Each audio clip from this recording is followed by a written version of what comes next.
When I started this project and they basically handed me the responsibility of the audio for it, I started taking a look at the concept art that was being developed and taking a look and seeing the sort of Renaissance approach they wanted to bring in. And it became obvious pretty early on that this was the type of game that was a story-driven game.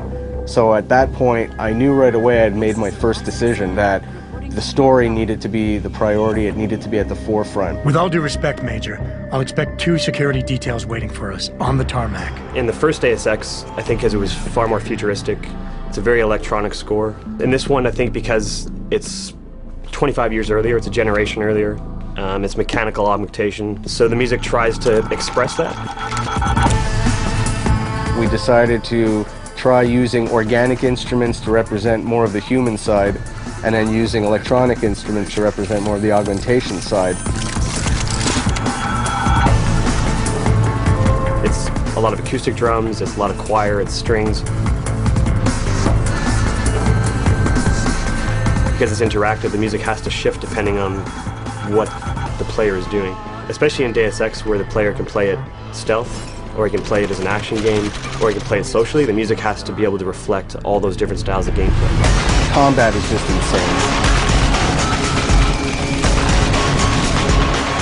Making the weapon sounds is obviously the thing everybody gets excited about because it's a lot of fun to make things go boom. We worked with the weapons designer.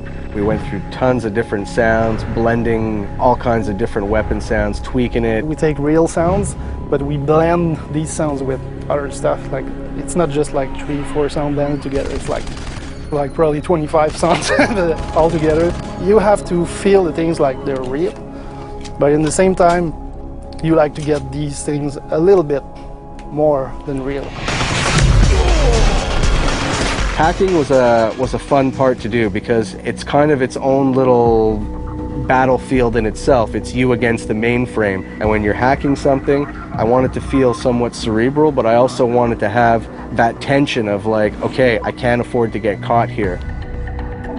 We had a lot of ideas on how to work the stealth side. We used distances to decide at what point we wanted to start hearing people. Someone's running. At what point did we want to start stressing the player out with the fact that they've got enemy guards approaching.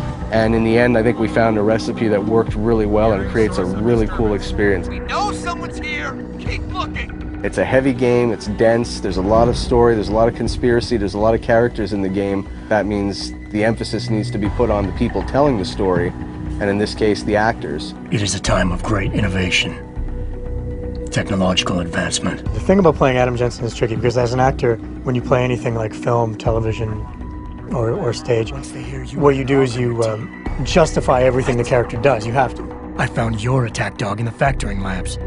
But with Jensen, I have to justify not only why he's doing one arc, but why he's doing hundreds of arcs. When I have the option to play as a good guy, to not kill anybody, to go through the game and knock people out and never get discovered, that's what I'll do. Because I feel like a good guy wouldn't go around killing everybody. If I kill somebody and I didn't mean to kill them, I'll go back to a previous save. And I'll be like, okay, no, I'm going through without killing them. I say yes. To get the game immersive, I played it in a subtle way so that you can imprint your emotions onto the character.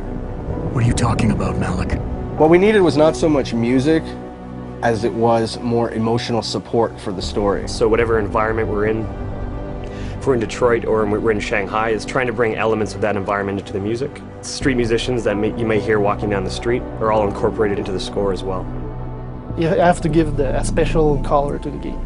You have to get the vibe of that city. It's not just ambience. We've also got sounds being triggered at different intervals as you walk because that's what makes it feel realistic. Hearing a window break in the distance as you walked a certain path. And what's cool is when you walk back the same way, it's not going to be the same sound. It's not baked in. We've got something else cooked up. I don't have no freaking sponsors. Now you're sitting there going, okay, well, this feels like it's adapting to what I'm doing in the game, and ultimately that's the illusion you want to create.